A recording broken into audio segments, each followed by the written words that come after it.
సరస్వతి నమ శ్రీ గురుభ్యో నమ భక్తులారా, భారతంలో విశేషాలు చెప్పుకున్నాం. ఇందులో భాగంగా నిన్నటి వరకు మనం ఆది పర్వాన్ని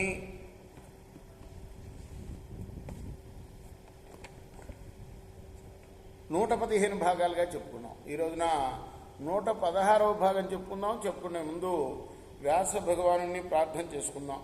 వ్యాసాయ విష్ణురూపాయ వ్యాసరూపాయ విష్ణవే నమో వై బ్రహ్మణిధే వాసిష్ఠాయ నమో నమః. అంజనానందరం మీరంజానకీ శోకరాంతరంగబీజమక్షంతారం వందే లంకా భయంకరం సదా నింబవృక్షస్య మూలాధివాసా సుధాస్రావిణిం తిక్తమప్య ప్రియంతో తరుం కల్పవృక్షాదికం సాధయంతం నమామీశ్వరం సద్గురుం సాయినాథం సమర్థగురు సాయినాథ మహారాజ్ కీ జై. కుమారాస్త్ర విద్యా ప్రదర్శనం ఇక్కడ ఉన్నాం మనం కదా. మంచెలు గించెలు అన్నీ రెడీ చేశారు. పాండవుల ధార్తరాష్ట్రుల యొక్క విద్యా ప్రదర్శన నిమిత్తం భారద్వాజుడు అంటే భరద్వాజుడు కొడుకైన ద్రోణాచార్యుడు మహారాజు ధృతరాష్ట్ర మహారాజును అడిగితే విదురుణ్ణి ఆదేశిస్తే విదురుడు మంచెలవన్నీ ఏర్పాటు చేశాడు. ఒక బ్రహ్మాండమైన స్టేడియం. ఆ స్టేడియంలో అస్త్ర ప్రదర్శనకి ఏర్పాట్లు చేయించారు. ఇప్పుడు ఎట్లా అయితే క్రీడలు జరిగేటప్పుడు పెద్ద పెద్ద ధ్వనులు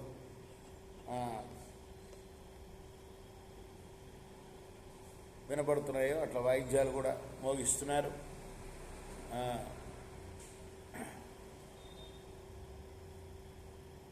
మొట్టమొదటిగా తన కొడుకుతో ద్రోణాచార్యుడు వాడు రంగస్థల మధ్యంలోకి వచ్చాడు.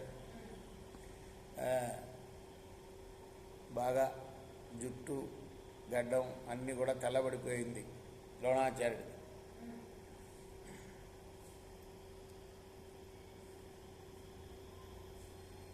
ఏ విధంగా అయితే అగ్నితో కూడిన సూర్యుడు నిర్మలమైన గగనంలోకి ప్రవేశిస్తాడో అట్లా ఆ ద్రోణుడు అంటే వర్ణన, వ్యాసుల వారి వర్ణన, అలా కుమారుడితోటి సహా రంగమధ్యానికి వచ్చాడు. అంటే ద్రోణుణ్ణి అశ్వత్థామని దేంతో పోలుస్తున్నారు?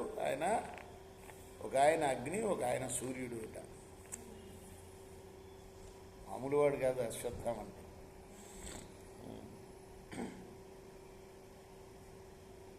ఆ తర్వాత ధృతరాష్ట్ర మహారాజు ముందుగా గురువుగారికి వస్త్రాలు, మనం కూడా ఇప్పుడు ఏదైనా పెద్దవాళ్ళకి వస్త్రాలు పెడతాం కదా, అట్లా అస్త్ర విద్య పూర్తయింది వీళ్ళకి. కాబట్టి పరీక్ష సమయం కదా, దానికన్నా ముందు ఆయన గురువుగారికి వస్త్రాలని కానుకల్ని అవన్నీ ఇచ్చాడు. ఆ తర్వాత మామూలుగా తంతొంత పుణ్యావాచనం అని దాన హోమాలు ఇవన్నీ కూడా అయిన తర్వాత రంగస్థలంలో ప్రవేశించారు. చాలామంది వివిధ శస్త్ర సామాగ్రిని తీసుకొని. ఆ తర్వాత ఈ పాండవులు ధార్తరాష్ట్రులు వేళ్ల తొడుగుల్ని, గ్లౌజెస్ క్లియర్గా చెప్పారు.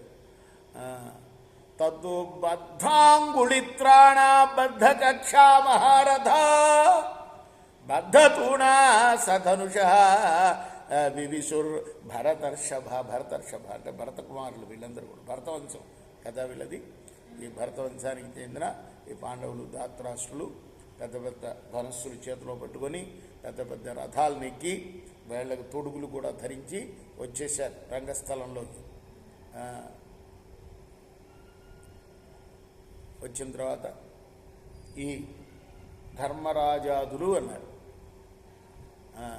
అనుజ్యేష్టంతు తే తత్ర యుధిష్ఠిర పురోగమా పూజాంచక్రుర్యథా న్యాయం ద్రోణస్య చ కృపస్య చ.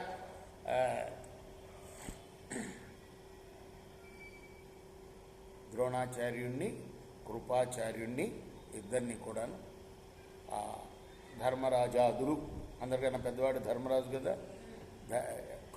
పాండవుల్లో ధార్తరాష్ట్రుల్లో పెద్దవాడు ధర్మరాజు. ధర్మరాజాదులందరూ కూడా అర్చించారు. ఆ తర్వాత వారు కూడా దీవెనలు ఇచ్చారు. కృపాచార్యుడు, ద్రోణాచార్యుడు ఆ తర్వాత వాళ్ళు ముందుగా శస్త్రాలకు నమస్కరించారు. చూడండి, ఇప్పుడు కూడా మనం ఆయుధ పూజ చేస్తాం కదా, అవునా? దసరాకి అది. ఆ తర్వాత